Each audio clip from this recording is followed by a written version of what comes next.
Who do I expect?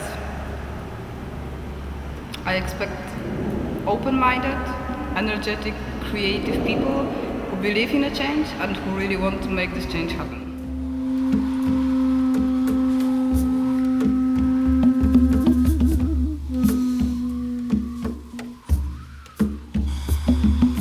Okay, so we expect to come people that are really interested in the topic of sustainable development, but not directly.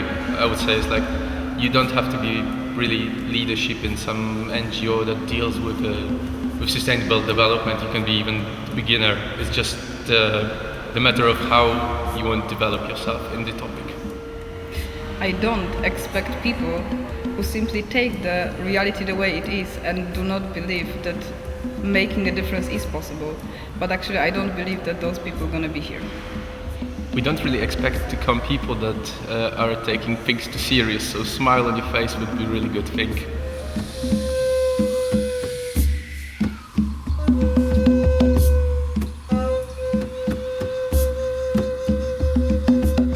So the theme for this week, the concept, is active participation for sustainable development.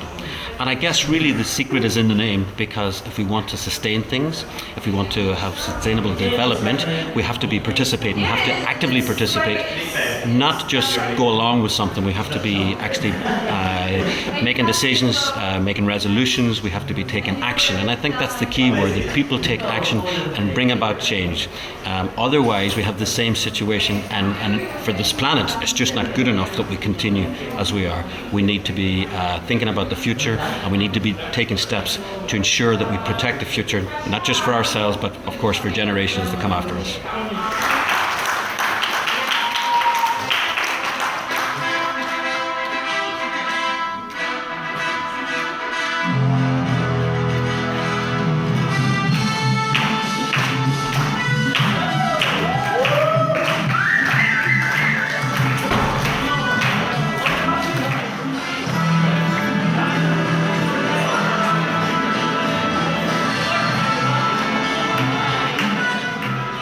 Okay, anyway, sustainable development, Andre. I come to my next guest. Excuse me, sir, where are you from? Malaysia. Malaysia. Wow. What's sustainable? Why this conference, this open space is different than the previous one? It's always different because people are different. And they bring new ideas, they bring new dreams, they bring new issues that are really important for them and that they want to discuss. If you have a fight at home with your wife or with your husband or just with a boyfriend, it's really problematic to solve the issue, and it's in your own language. We have to solve it in artificial language for us, which is this kind of European English, and the more conflicts we usually have, for more misunderstandings. So this is one of the really big problematic things that we have as well. So what I've seen in terms of the number of countries that I've been to, I'm here in Poland obviously this week, I see a very kind of young population that's emerging from a time when previous generations didn't have the same freedoms, they didn't have the same opportunities to express themselves. And this kind of young population of Poland are much more active, they're much more taking steps to change things, to bring about change at local level. So I think that's certainly for me is the difference in generations that have gone by. In terms of being different from young people in other countries, I think young people always have this desire and this motivation to change, bring about change, because they see things that are not right in the world. And I think we have to try and harness and nurture that in any country. So essentially there's this desire to bring about change, and we have to support and create opportunities and places for people to go and to do that.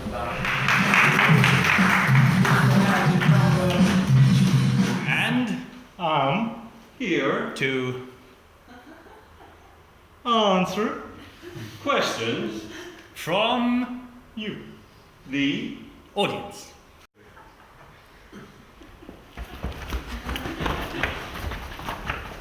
Next question, please. I don't have any questions. When is the lunch? That's very good. the Lunch.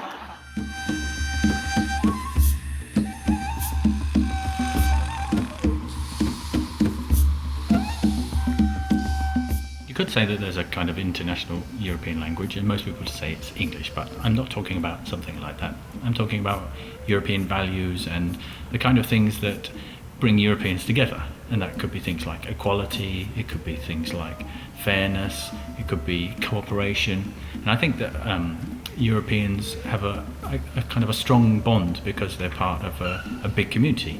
But that exists outside the EC, and it's really strongly formed within it. And I think this is really important, and it's part one of the reasons that we're having this conference, to cement those bonds and make it even better.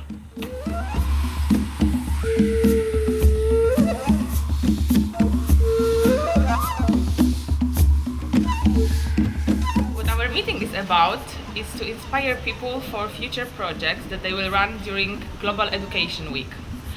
Global Education Week takes place each year in November, and during this week people involved in youth work try to do something for global education.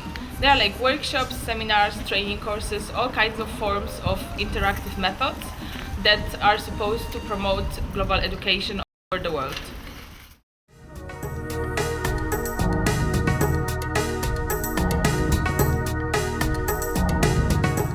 During our project, people have a chance to meet other trainers and youth workers who they can cooperate with.